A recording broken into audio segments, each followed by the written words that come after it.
brosé nga ko sànq nii rek donc on nous parle maanaam mbënd bi am na solo. mbënd mi. xam nga mbënd mi.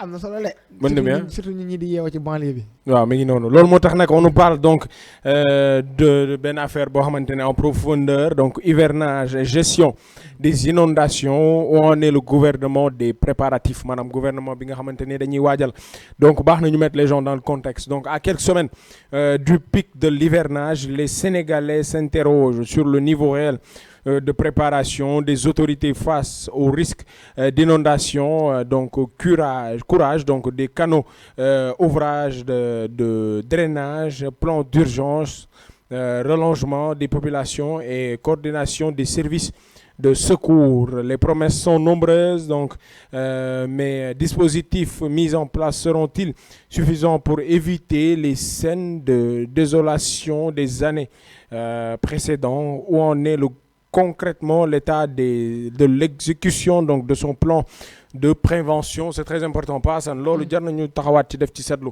mu di inondation bi nga xamante ni daal boo maytuwul wala mënd mi nga xamante ni moom lañ daan séentu parce que du ma ni nii parce que gisaguñ ko mais mënd mi ñu daan séentu te kenn xamul mën na am ñu séentuwaat ko ci période bi ñu toll.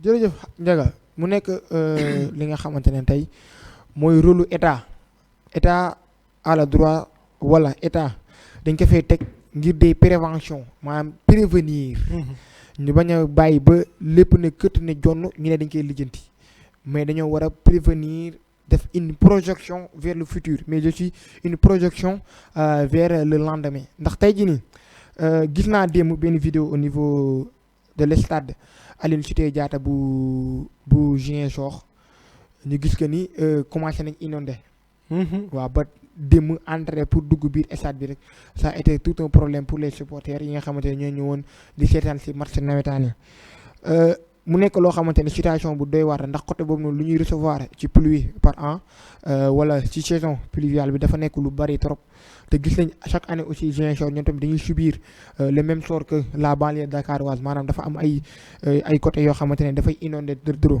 te loolu ça va ci les prérogatives des collectivités territoriales mais aussi et surtout ci li nga xamante ne mooy ministre de l'urbanisation moom mi nga xamante ne moo ci war a def liggéey gu am solo mooy le problème en est que il va falloir que ñu xam que ni gouvernement actuel bi bu mu fi toogee yàggut première des choses te commencé gut tëral li nga xamante ne tey jii nii mooy ces projets et les plans yi nga xamante ne moom la bëgg a proposer au Sénégalais ndax boo xoolee ba tey jii nii Al Amin Lo demagul fële ca assemblée nationale def li nga xamante ne mooy DPG déclaration de politique générale. mais y a le président qui est toujours là. y a le président qui est toujours là donc c'est pas une raison. c'est pas une raison forte à savoir que ni tey jii nii. d'autant plus que c'est une priorité. c'est une priorité ndax on est au mois de juillet. donc fin juillet lañ nekk parce que aujourd'hui on est 13 si je ne me trompe pas. donc ñu ngi milieu mois de juillet te ñëpp xam nañ ne que au Sénégal mois d'août mooy milieu. ci yenn milieux yi mois d'août foofu la saison pluie bi di tàmbalee ak doole. même ici à Dakar boo xoolee mois d'août dafay commencer di enregistrer ses premières pluies mais le problème en est que ki nga xamante ne mooy ministre de l'urbanisation moom moo war a xam que ni en ce moment dafa am li nga xamante ne mooy les priorités te priorités yi lan la mooy comment faire pour tey jii ni ñu gérer cette saison pluviale. ñu ngi waajal màggal Touba te ñëpp xam nañ ni Touba aussi dafa am un réel problème ci lu jëm ci wàllum assainissement mais lu jëm ci wàllum tey jii ni gestion de l'inondation mooy ce qui montre que le Sénégal est en arrière mais que boo demee ci yenn pays développés yi xam nga lan la ñuy wax lutte contre le changement climatique mais ñun lutte contre l'inondation la ñuy wax alors que tey jii ni pour montrer qu'on est en retard mooy que ñun dañoo waroon jàll ci beneen phase waruñoo toll jamono juñ toll nii ci lutter wala di prévenir li nga xamante tey jii mooy les inondations mais comment faire pour lutter contre li nga xamante ne mooy le changement climatique ndax changement climatique bi ça joue énormément sur li nga xamante ne mooy jëm tey boo xoolee période de chaleur gis nañ ni que ni en forte chaleur instant ci période bi nga xam ne dañ cey toll période de fraîcheur dafa am irrégularité mais surtout tey saison pluviale bi dafa am une grande irrégularité te loolu li ko waral mooy changement climatique bi nga xamante ne nemmeeku nañ ko alors que bu fekkee les pays développés wala les autres pays ñoom ñu ngi xool comment faire pour lutter contre ce changement climatique là ñu nekk di prévenir ci lu jëm ci wàllum inondation ça montre qu'on est très en retard alors qu'on doit comment dire mettre la machine bu gën a gaaw ba à ce que tey jii ñu dabee ñi nga xamante ne ñooy ces pays développés du ñu waxati lutte contre l'inondation mais dañuy naan comment faire pour lutter contre li nga xamante ne mooy changement climatique bi ndax ci phase boobu noonu la ñu war a dem instant yii nii. mais dafa am benn paradoxe aussi bu si nekk mooy tey jii nii. taxawaay bi. il faut que mu nekk sur deux plans parce que de la même façon am na ñoo xamante ne ñi ngi wax naan inondation bi ak mën meeg et cetera et cetera. il faut savoir qu'au parallèle maanaam dans les milieux ruraux ñoom taw bi moo leen arrangé. ça dépend ci les milieux ruraux parce que boo xoolee Ziguinchor. certes baykat yi je veux dire. waaw certes c'est une ville mais. donc gouvernement bi dafa war a satisfaire donc ñaari besoin tey jii nii. dafa war a satisfaire ñaari besoin mais juste maanaam gestion inondation dafa am lu mu laaj. mooy dafa laaj un projet bien écrit bien défini. mooy que waratuñu toll foo xamante ne tey jii nii dañuy évacuer l'eau bi nga xamante ne. parce que da ngay toog fii li si kër yi si jëm boppam da ngay gis benn tuyau bu ball si mbedd mi. nii rek problème la pour mu dem. mooy que moo tax ma ne la tey assainissement bi ni ñu ko war a dérouler dafa war a doon un pierre deux coups. mooy que tey nous on est un pays bi nga xamante ne on est en autosuffisance alimentaire am nañ benn sol bi nga xamante ne sol bu naat la mais je peux pas concevoir comment se fait-il que à Touba on sait que Touba dëkk la bi nga xamante ne dañuy dundee mbay on parle d'inondation à Touba pourquoi pas inondation bi nga xamante ne wala forte pluie bi nga xamante ne Touba mu ngi koy recevoir ñu construire à Touba des comment dire des barrages ñu construire à Touba des lacs wala des sur forme de lac boo xamante ne ça va permettre de stocker lépp li nga xamante ne tey jii nii ndox la buy inondé ci ville bi ñu génnee ko ci ville bi yóbbu ko ci benn barrage boo xamante ne ça va permettre aux paysans de Touba ñiy bay noor ak nawet.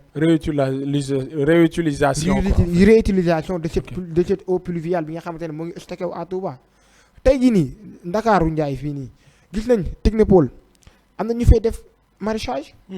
donc pourquoi pas ñu commencer stocker cette eau là bu ñu mën a permettre tey ñi nga xamante ne ñoo nekk fii ci Technopole bi di def maraîchage ñu mën a permettre ñoom ñu am ndox bi nga xamante ne dafay nekk en abondance pendant certaines périodes yoo xamante ne réutilisation bi c'est important ko non c'est un projet boo xamante ne waruñu wax que ni dañuy jënd ay moto pompe tey dañuy jënd ay camion citerne pour évacuer ndox bi tey dañuy gas ay canal yoo xamante ne dafay mën a évacuer ndox bi nga xamante ne moo stocké dans les rues de la banlieue Dakar. maanaam au lieu que ñu xalaat yóbbu bi ñu xalaat defaraat. ñu xalaat comment faire pour recycler li nga xam ne tey jii nii mooy ndox boobule pour ñun ñu mën see jëfandikoo waat.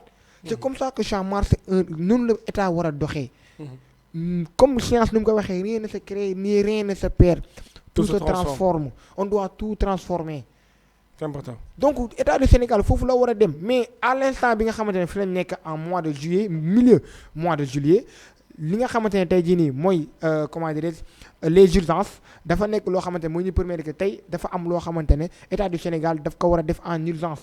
mooy mettre à la disposition de ces habitants de la banlieue dakaroise mais aussi des autres villes yoo xamante ne dañuy inonder comment faire pour tey jii nii ñu mun a lutter contre cette inondation première des choses deuxième des choses mooy que ni ba tey gisaguñu li nga xamante ne mooy curage des caniveaux yi mun a permettre tey le peu de quantité d'eau yi nga xamante ne mooy mun a permettre ñu évacuer ko ci banlieue bi gisaguñu ñu def curage boobu noonu donc il va falloir que ñu xoolaat bu baax a baax comment faire pour tey jii nii ñu mun a accélérer les procédures pour que ñu def cette curage là pour mun a permettre tey caniveaux yi ñu yaatu ba mun a évacuer li nga xamante ne mooy ndox bi la. jërëjëf Seydina Pa Assane am na solo macha allah tarkala waaye tey nag du noppalu. effectivement parce que ñaar lañu. yow sax laay wax man garaawul.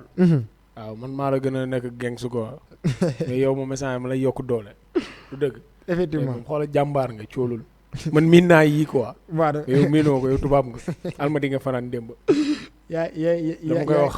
yaa ngi may kii de yaa ngi may. loolu foo ma wax. non waroo ko wax nag. te foo nga wax lan nga fa doon wut aussi non li ma fa doon wut ñoom xam nañ ko. nee naa dama doon maye sama rakk. ñu may la ndox nga naan wala. non garaawul. baax na bëggoo mos dara fii. baax ma enchaîner. non mun nañu enchaîner. alors on